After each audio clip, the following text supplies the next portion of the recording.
Bismillahirrahmanirrahim. Assalamualaikum warahmatullahi wabarakatuh.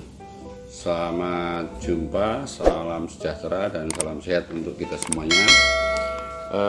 Kali ini sesi tentang metode penelitian hukum, kita akan lanjutkan diskusinya mengenai dualisme penelitian hukum. Yaitu yang pertama kita akan bahas mengenai penelitian normatif. Yang kedua nantinya kita akan bahas tentang penelitian empiris. Seperti yang sudah saya sampaikan pada episode yang lalu bahwa ada berbagai mazhab dari kampus-kampus maupun ahli-ahli yang mengatakan bahwa ilmu hukum itu mempunyai karakteristik sebagai sebuah ilmu sendiri sehingga mempunyai metode penelitian sendiri. Namun ada berbagai juga yang ahli maupun kampus yang mengatakan bahwa ilmu hukum adalah bagian daripada ilmu sosial atau ilmu politik atau ilmu-ilmu lainnya. Nah, tetapi saya ingin membatasi yang secara umum digunakan oleh kampus-kampus maupun para ahli di Indonesia, yaitu tentang penelitian hukum baik itu normatif maupun empiris.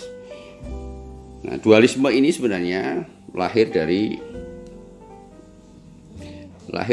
berbagai mazhab hukum dan perkembangan ilmu hukum. Nah, ada dari mazhab naturalisme, kemudian berkembang pada mazhab positivisme, dan akhirnya berkembang pada mazhab realisme. Nah, dari mazhab-mazhab itulah kemudian berkembang pola-pola atau cara-cara atau metode penelitian hukum itu sendiri.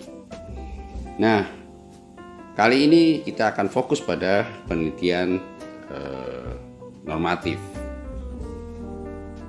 Ya, penelitian normatif ini yang secara umum difahami sebagai penelitian hukum yang positivis. Ini ingin saya jelaskan bahwa penelitian normatif adalah penelitian tentang dunia norma, yaitu penelitian yang meneliti tentang asas-asas, kaidah-kaidah, aturan, teori-teori, doktrin, kontrak-kontrak, atau dokumen hukum lainnya seperti putusan pengadilan dan sebagainya. Nah, artinya kita akan melakukan penelitian yang bersumber pada teks-teks hukum. Ya.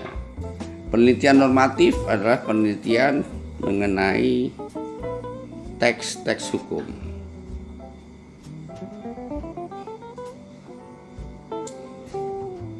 Nah, ada juga yang mengatakan bahwa penelitian normatif itu adalah penelitian untuk meneliti konsistensi dari sistematika sinkronisasi antara asas hukum, aturan hukum, teori hukum, baik secara horizontal maupun secara vertikal.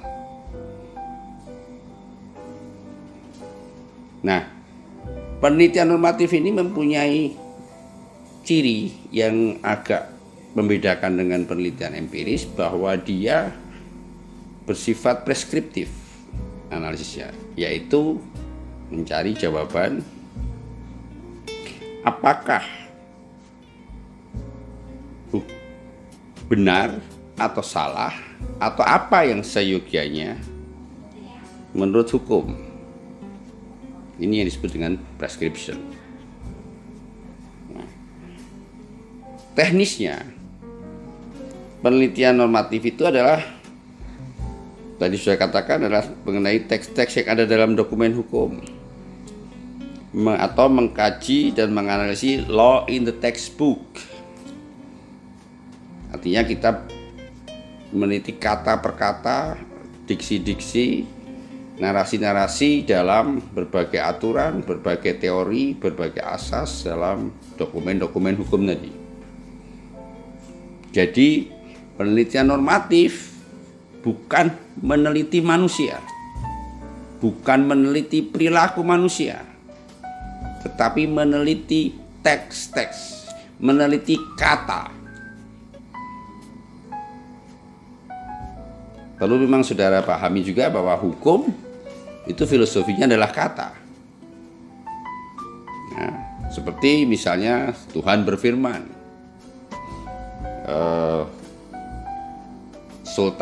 Raja bersabda, ya, Nabi bersabda. Kemudian di dalam konteks negara modern, kata-kata tadi masuk di dalam berbagai aturan perundangan atau dalam dokumen-dokumen kontrak maupun perjanjian maupun putusan pengadilan maupun dokumen hukum lainnya. Jadi fokus penelitian normatif, saya ulangi lagi, fokus penelitian normatif adalah pada teks. Nah, ini harus dibedakan nantinya dengan penelitian empiris yang akan meneliti tentang perilaku. Penelitian normatif objeknya adalah kata atau teks-teks atau law in the textbook, di mana nanti kita akan melakukan sinkronisasi antara kata-kata baik dalam teori, antara peraturan, putusan pengadilan, kontrak-kontrak itu secara vertikal maupun secara horizontal. Nah, logika yang digunakan di dalam penelitian normatif adalah logika deduktif, di mana proses berpikir kita itu berangkat dari umum ke khusus, yaitu dengan menetapkan persamaannya dari yang paling umum. Misalnya, jika A sama dengan B dan jika B sama dengan C, maka A akan sama dengan C. Sebaliknya juga, jika A sama dengan B, B beda dengan C, makanya A tidak sama dengan C. Contoh konkretnya misalnya, jika Undang-Undang Dasar 45 sesuai dengan Undang-Undang Koperasi misalnya, dan jika Undang-Undang Koperasi tidak sesuai dengan Undang-Undang PT, maka Undang-Undang Dasar tidak sesuai dengan Undang-Undang PT. Ini hanya contoh logika saja. Proses deduktif ini adalah untuk membuat sesuatu yang bersifat khusus kemudian menjadi generalisasi sifat umum. Nah, kemudian kembali kepada permasalahan sebagai sumber dari penelitian. Permasalahan hukum normatif itu juga berangkat dari persoalan-persoalan di dunia norma. Apa? Misalnya mengkaji antara norma dengan berbagai peraturan, putusan pengadilan atau dokumen hukum atau teori dan sebagainya. Atau bagaimana menerapkan norma dalam berbagai peraturan, putusan pengadilan, dokumen hukum. Yang ketiga, membandingkan antara norma dengan berbagai peraturan, putusan pengadilan, dokumen hukum-hukum lainnya, atau teori-teori hukum lainnya. Ini yang menjadi sumber permasalahan penelitian norma, berangkat dari dunia norma itu sendiri.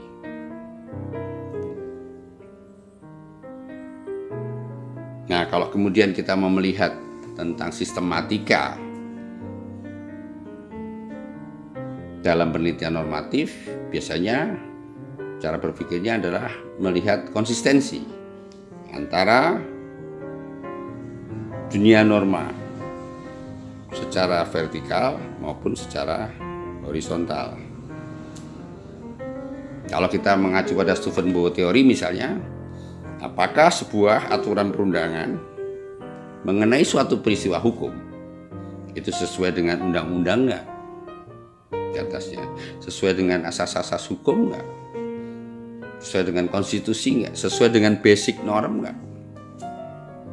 Begitu pula ketika melakukan kajian secara horizontal, maka apakah aturan perundangan misalnya, apakah suatu aturan perundangan mengenai peristiwa hukum tertentu itu sesuai dengan putusan pengadilan atau aturan yang sederajat atau kontra-kontra, atau sesuai nggak dengan doktrin, teori hukum dan lain sebagainya.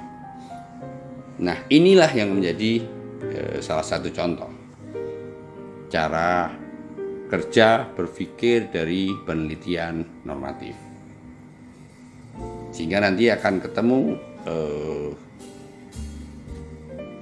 apa yang benar dan apa yang salah, atau apa yang seyogianya seharusnya menurut hukum. Nah, kalau kemudian kita bicara teknis tentang cara melakukan penelitian, saya mengibaratkan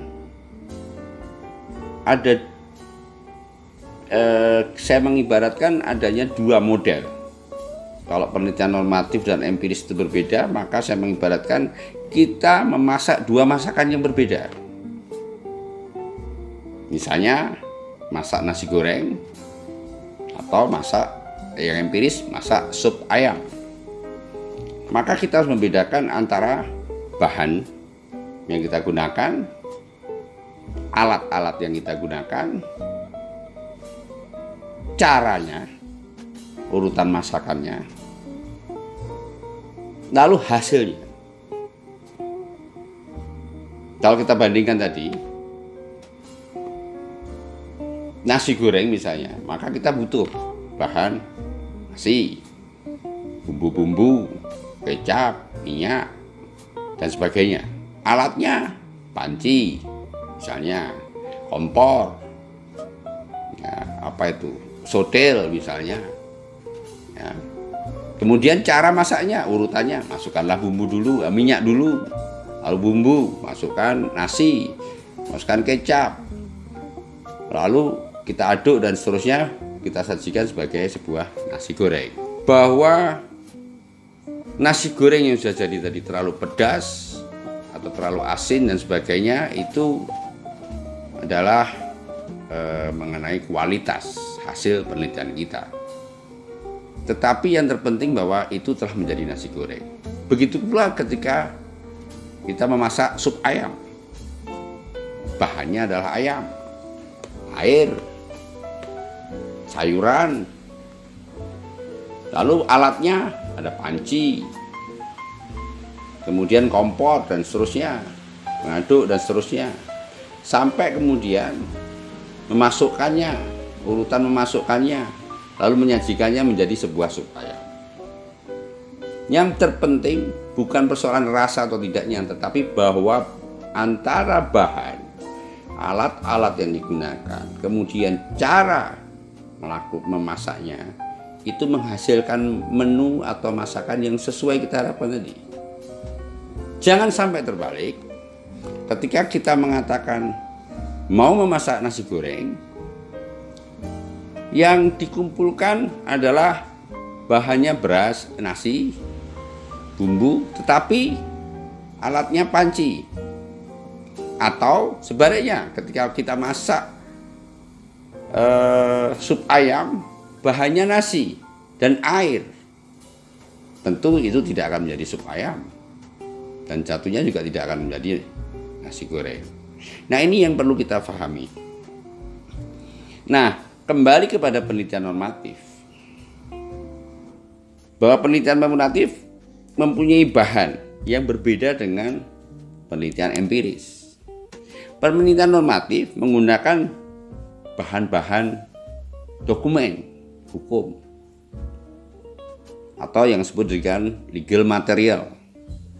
Sering juga kita sebut dengan bahan hukum. Ada berbagai bahan hukum primer, Bahan hukum primer yaitu bahan hukum yang mempunyai kekuatan mengikat secara hukum. Lalu bahan hukum sekunder itu berupa jurnal, teori-teori ya, yang berasal dari jurnal, buku-buku atau hasil-hasil penelitian. Lalu bahan hukum tersier itu bisa diambil dari kamus, ensiklopedi. Biasanya ini untuk menentukan mengenai terminologi penelitian. Bisa juga menjadi tambahan yaitu bahan non hukum. Bahan non hukum itu misalnya data statistik, data sosiologis masyarakat dan sebagainya. Ini hanya untuk pelengkap saja sebenarnya. Tapi yang terpenting adalah ketiga bahan tersebut. Itu mengenai bahan penelitian normatif. Lalu kemudian tempat dan cara pengambilan bahan hukum. Banyak yang bertanya, apakah penelitian hukum itu tidak ke lapangan? Tolong dipahami bahwa penelitian lapangan berbeda dengan tempat pengambilan bahan. Penelitian normatif juga dilakukan dengan cara misalnya kita datang ke instansi, kita datang ke perusahaan, kita datang ke sebuah lembaga, kita datang ke pengadilan misalnya. Tetapi itu bukan penelitian lapangan. Itu adalah tempat pengambilan bahan. Seperti juga tempat itu perpustakaan. Atau di zaman yang sudah digital ini kita bisa cari melalui berbagai website. Apa yang membedakan antara tempat pengambilan bahan dan penelitian lapangan? Kalau tempat pengambilan bahan, bahwa kita ke sana, ke satu lokasi, itu bukan untuk mempelajari manusianya. Kita misalnya datang ke pengadilan, maka kita akan mengambil putusan pengadilan itu. Lalu kita pelajari kembali lagi, mempelajari teks-teks dokumen hukum tadi. Ya, bukan mempelajari bagaimana sikap hakim, bukan mempelajari bagaimana sikap nasabah dalam perjanjian kredit, tidak. Tetapi kita mempelajari teks-teks perjanjian kredit perbankan misalnya, dan sebagainya. Jadi itu adalah tempat kita mengambil dokumen. Nah, tempat itu bisa di mana saja. Tadi sudah saya sampaikan, ya, ke instansi, ke perpustakaan, ke perusahaan, ke pengadilan, dan seterusnya. Ke lembaga-lembaga yang mempunyai dokumen-dokumen yang kita perlukan dalam penelitian. Nah, caranya sekarang. Caranya studi pustaka. Artinya kita membaca teks-teks tadi. Lalu kita melakukan analisis tentang dunia norma tadi dalam teks-teks tadi untuk mengkaji antara satu sumber dengan sumber lainnya. Itu studi pustaka. Artinya kita membaca. Lalu ada pertanyaan juga sering muncul, apakah penelitian normatif itu boleh nggak melakukan wawancara? Atau itu hanya penelitian sosiologis empiris? Penelitian normatif boleh melakukan wawancara dengan narasumber. Saya di sini bedakan antara narasumber dengan responden. Kalau narasumber itu adalah ahli. Ahli itu orang yang mengetahui tentang keilmuan-keilmuan tertentu. Jadi misalnya saya melakukan penelitian normatif, saya baca bukunya Profesor A misalnya, lalu saya kurang paham, saya datangin Profesor A. Saya minta pendapat, bagaimana Prof tentang penjelasan dari buku Anda ini? Maka pertanyaan-pertanyaan dalam penelitian normatif dalam wawancara itu adalah pertanyaan-pertanyaan tentang dunia norma. Bukan menanyakan sikap dan perilaku dari profesor tersebut atau narasumber tersebut. Ya. Mohon difahami bahwa wawancara dalam penelitian normatif boleh dilakukan, namun pertanyaannya kepada narasumber adalah mengenai dunia norma, bisa kaidah hukum, bisa teori, bisa asas, bisa doktrin dan sebagainya, bukan mempertanyakan sikap dan perilakunya. Itu yang membedakan antara penelitian normatif dan penelitian empiris. Kemudian pendekatan. Pendekatan dalam penelitian itu diperlukan untuk memfokuskan. Sebenarnya kita mau mengkaji bagian mana? Apakah kita akan mengkaji pada bagian undang-undangnya? Apakah kita akan mengaji pada kasus-kasusnya? Kalau kasus tentunya kita akan mempelajari putusan-putusan pengadilan, kontrak-kontrak misalnya. Atau kita akan mempelajari konsep dengan pendekatan konseptual. Kita akan mempelajari tentang teori, tentang doktrin, tentang asas, dan sebagainya. Atau kita lakukan komparatif, perbandingan antara hukum satu dengan hukum yang lain, antara hukum satu negara dengan hukum negara yang lain, atau hukum misalnya perda satu daerah dengan perda daerah yang lain. Lalu pendekatan historis. Ya, kita akan meneliti undang-undang, peraturan, ataupun teori-teori dari tahun ke tahun. Dari tahun lama sampai pada hari ini. Dan masih banyak pendekatan-pendekatan. Tetapi kembali lagi pendekatan itu pada dunia norma. Itu mengenai pendekatan penelitian. Nah, analisis penelitian normatif sekarang sudah sampai pada analisis. Analisis penelitian normatif ada dua. Yang pertama atau yang utama adalah prescription.